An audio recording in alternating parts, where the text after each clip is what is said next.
रोशनी देवी जी हमारे साथ, स्वागत है आपका।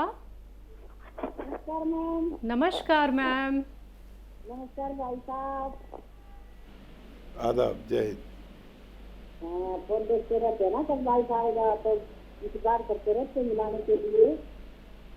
अच्छा भाई साहब, मैंने एक सवाल आपसे जानना चाहती, तो उसकी आयु में दर्द करता है, उसको किसके लिए क्या दे जी? क्या सवाल है आपका? एक छोटी चीज है, उसके हाथ पैरों की हड्डियों में दर्द रहता है, हड्डियों में। हाथ पैरों में, हड्डियों में, जोड़ों में, डिस्क में, घुटनों में, पिंडलियों में, नसों में, किसी को भी दर्द हो, मोंडों में, कोहनियों में, गर्दन में, डिस्क में, किसी को भी दर्द हो, दुनिया की बेहतरीन दवा जो मैंने अपने अनुभव में पाई वो है गौनसिया। गौनसिया ख़रीदें असली, नकली बहुत ज़्यादा मिलता है, असली लेना आपकी ज़िम्मेदारी है। इसको पाउडर बना लें, ये एक कच्ची दवा है। और 2 चुटकी सुबह, ये चुटकी इसे कहता हूँ मैं, 2 चुटकी सुबह, 2 चुटकी शाम, खाने के बाद दूध या पानी से खा लिया करें। किसी भी तरह का दर्द में फ़ायदा होना मुमकिन है। जी, लखनऊ से हैं आफरीन, स्वागत है आपका। अस्सलाम वालेकुम मैम। वालेकुम अस्सलाम मैम। कैसी हैं? मैं बहुत बेहतर हूँ, आप कैसी हैं? जी अल्हम्दुलिल्लाह। अस्सलाम वालेकुम हकीम साहब। वालेकुम अस्सलाम आफरीन, खुशामदीद। आप कैसे हैं? मैं तो ठीक हूँ माशाल्लाह, आप बताएं कैसी तबीयत है? जी अल्हम्दुलिल्लाह, अल्लाह का शुक्र है। आपकी दुआएं, आपकी दुआओं की तो हमेशा ही जरूरत रहती है। जी हकीम साहब, ये जानना था कि हम जो है साबिसान आपका नुस्खा सियागोन साथ ले रहे हैं, ठीक है, और नमक जैतून और सोडा अलसी के साथ ले रहे हैं, ठीक। तो मेरे अभी 6 महीने पहले दांत टूट गया था, तो उसकी वजह से अभी होली से पहले बहुत दर्द हुई। फिर डॉक्टर को दिखाया तो उन्होंने दवा वगैरह दी, ठीक हो गई। अब वो दर्द जो वहाँ उन्होंने बताया कि नस खुल गई, उस वजह से अब दांत लगवाना पड़ेगा या मसाला जो भी करना होगा वो तो भी देखेंगे। तो उसकी वजह से आधे सिर में आईब्रो से लेके और आधे सर में दर्द बहुत हो रही। तो उसकी वजह क्या, कि दांत की वजह से है या कुछ और है? और मेरा एक और सवाल है जी। मेरी एक कजन है, वो मतलब ये साबिसान नमक जैतून और सोडा और धनिया और क्या बोलते हैं सौंफ इसके साथ ले रही हैं, तो उनकी गैस जो है वो बहुत ऊपर सर में चल रही है। तो उसकी क्या वजह हो सकती है? ठीक है। जबकि नमक जैतून और सोडा लेते हुए उनको 10 महीने हो गए हैं, तो ये क्या वजह हो सकती है? और गैस का कैप्सूल भी वो खाती हैं, तो उसकी क्या वजह हो सकती है, ये जानना था। ठीक है बस ये 2 सवाल है। हाँ देखिए, यही रास्ता है कि गैस का कैप्सूल खा लिया जाए, और भी अगर कोई जांच करानी है तो पेट की करा सकते हैं। वैसे इस नुस्खे से गैस कम होनी चाहिए, ज़्यादा नहीं होनी चाहिए। तो देखें आप कि क्या वजह हो सकती है। कोई सौंफ वगैरह खाकर देख लें, सौंफ 1-2 चम्मच चबा के खाएं दिन भर में, या उससे ज़्यादा भी ले सकते हैं, इससे भी गैस कम हो जाती है। और एक सवाल था ना, दांत। हाँ, दांत की वजह से सर में दर्द नहीं हो सकता है आपको सर्वाइकल हो गया हो, और ये दर्द वाला सर्वाइकल होता है। आपको एक एक्सरसाइज में बता रहा हूँ, ये आप 10 दिन करें, अगर उससे ठीक हो जाए समझ लीजिए ये सर्वाइकल की शुरुआत हो गई और आपका फ़ायदा हो जाना चाहिए 10 दिन में। ये एक्सरसाइज जो मैं अक्सर बताता हूँ आप तो जानती ही होंगी, ये आप करती रहिए 3 मिनट तक रोज़ाना, और इसके रिज़ल्ट 8-10 दिन में आते हैं। एक ये भी 3 मिनट, इसके रिज़ल्ट 8-10 दिन में आते हैं, इसलिए आप 10 दिन से पहले इसे रोकें नहीं। और मुझे उम्मीद है कि दांत से मुतालिक दर्द आपके नहीं है। ज़ेबा है हमारे साथ, स्वागत है आपका। जी कैसे बात करनी मुझे? कर लीजिए। जी ज़ेबा। जी सर, अस्सलाम वालेकुम रहमतुल्लाहि व बरकातहू। वालेकुम जी सर, मैं काफी टाइम से आपसे बात करना चाहती हूँ कि आज आपके स्टाफ ने मुझे मौका दिया, बहुत बहुत शुक्रिया। सर, मैं पिछले 10 सालों से अपने हिप जॉइंट से परेशान हूँ। तो मेरे दोनों हिप जॉइंट बिल्कुल खत्म हो गए हैं, और डॉक्टर ने मुझे ये सजेशन दिया है कि आपको जॉइंट रिप्लेसमेंट कराना है।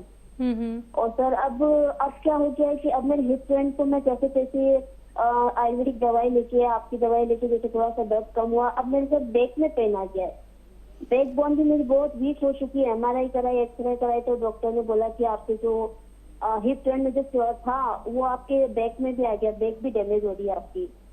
तो अब मैं और वेट गेन होते ही जा रहा है क्योंकि फिजिकल वर्क नहीं हो रहा है सर, चलना फिरना भी कम है। ऑफिस में IT डिपार्टमेंट है तो दिन भर कंप्यूटर में बैठा रहना है, तो वेट भी गेन हो रहा है, बैक में इतना पेन हो रहा है, मैं ऑफिस में नहीं बैठ पा रही हूँ, ना मैं रात को सो पाती हूँ, ना मैं सर चल पा रही हूँ। लाइफ जैसे कि अभी से मेरी एज तो 25 है, अभी से मतलब मेरी मतलब पूरी जिंदगी खत्म होने आ गई है। अब मैं क्या करूँ सर, मुझे कुछ समझ में नहीं आता है। ऑपरेशन कराऊं तो डॉक्टर ने बोला हिप जॉइंट ऑपरेशन आपका सिर्फ 7 इयर्स रहेगा, आपका 7 इयर्स आपको दोबारा करवाना है। ठीक और है। वो बहुत रिस्की है, बहुत लाखों का खेल है सर, वो हमारे लिए इतना मुमकिन नहीं है सब कुछ। अब आपके दरबार में आई हूँ तो सर आप मेरी मदद करो। आप ये बताइए कि ये कितने दिन से है? क्या मैं हिप जॉइंट प्रॉब्लम? हाँ, सर तकरीबन मुझे 2012 में पता चला था। ठीक है। ठीक है मैम। तो देखिए, इसका इलाज बहुत आसान है। एक तो जब आप चेयर पर बैठा करें तो 1 या 2 घंटे लगातार बैठ लिया करें, तो थोड़ा सा आगे तक चल के जाएं और वापस आकर बैठ जाएं, ये ज़रूर किया करें। दूसरा, 2 चीज़ें बता रहा हूँ वो आप लेना शुरू करें तो मुमकिन है कि आपको ऑपरेशन की भी ज़रूरत ना पड़े। तो आपकी उम्र बहुत कम है, ऐसे में ये बीमारी यहाँ नहीं होनी चाहिए और होती है तो रुक जानी चाहिए। एक आता है गोंद सिया, गोंद सिया, काला गोंद इसे कहते हैं, ये असली लेना है। और एक आता है नमक जैतून, और एक आता है खाने का सोडा। खाने का सोडा तो आपके किचन में मिल जाएगा, और नमक जैतून आपको खरीदना है।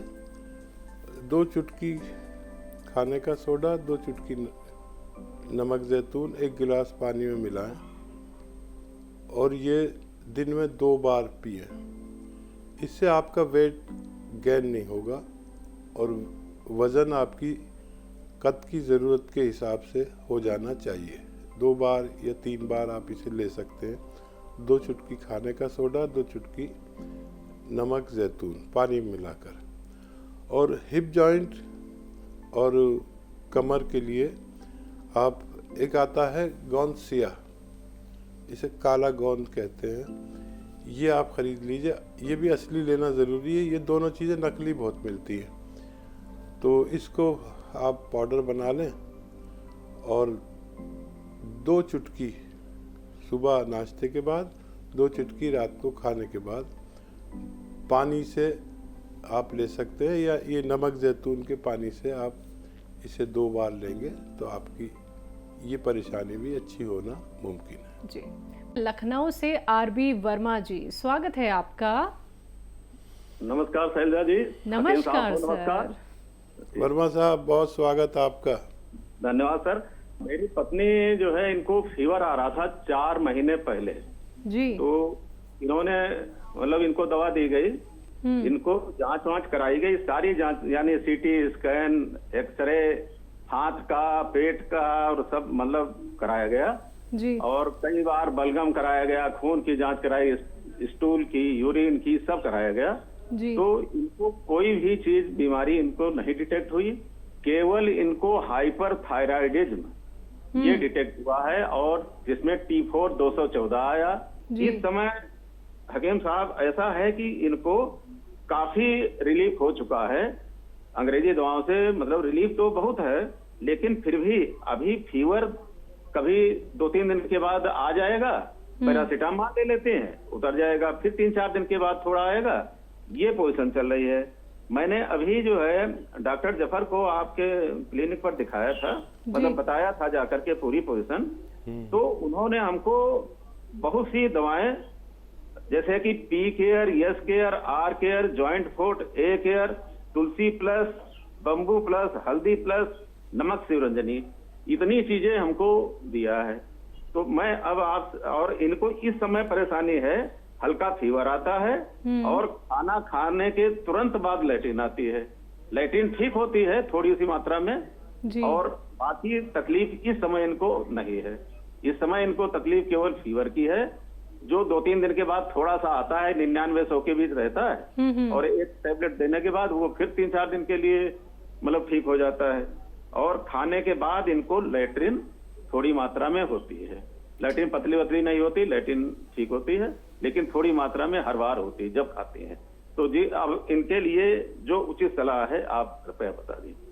तो देखिए, इतने दवाएं ले रही हैं तो नमक शिवरंजनी इनके लिए ज़रूरी है। कम से कम 2 टाइम 2-2 चुटकी आप इन्हें दिया करें। तो इससे वो दवाओं के जो नुकसानात हैं वो जाहिर जो नहीं होते, और नुकसानात हैं तो वो ज़ाया होते रहेंगे, निकलते रहेंगे। कोई भी दवा इन्हें नुकसान पहुंचा कर नहीं जाएगी, ख़ासतौर पर एलोपैथिक।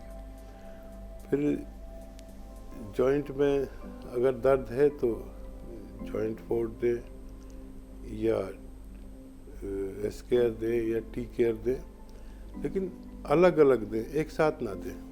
ये दवाएं अगर सुबह को जॉइंट फोर्ड दिया है तो शाम को वो दें, टी केयर या एस्केयर जो भी है। और उसी हिसाब से ये दोनों दवाएं एक साथ ना दें, और जो भी दवाएं दी हैं वो एक साथ भी दे सकते हैं, लेकिन जॉइंट फोर्ड या टी केयर या एस्केयर एक साथ बिल्कुल ना दें, और गोनसिया भी एक साथ ना दें, अलग अलग टाइमों में दें। इसी तरह इलाज करें। और जो स्टेरॉइड वगैरह का इलाज है वो पल्स बढ़ाता है। अगर स्टेरॉइड की एक गोली खा लें तो आपकी पल्स और शुगर और सब कुछ एकदम अप हो जाता है। ये ताकतवर दवा है, हालांकि ये वक्ती इलाज होता है। तो इसके नुकसानात उनके जिस्म में ना रह जाए, उसके लिए नमक शिवरंजनी ज़रूर दे दिया करें 2 बार, ताकि वो जल्दी से किडनी से इन दवाओं को बगैर नुकसान पहुंचाए बाहर कर दिया करें।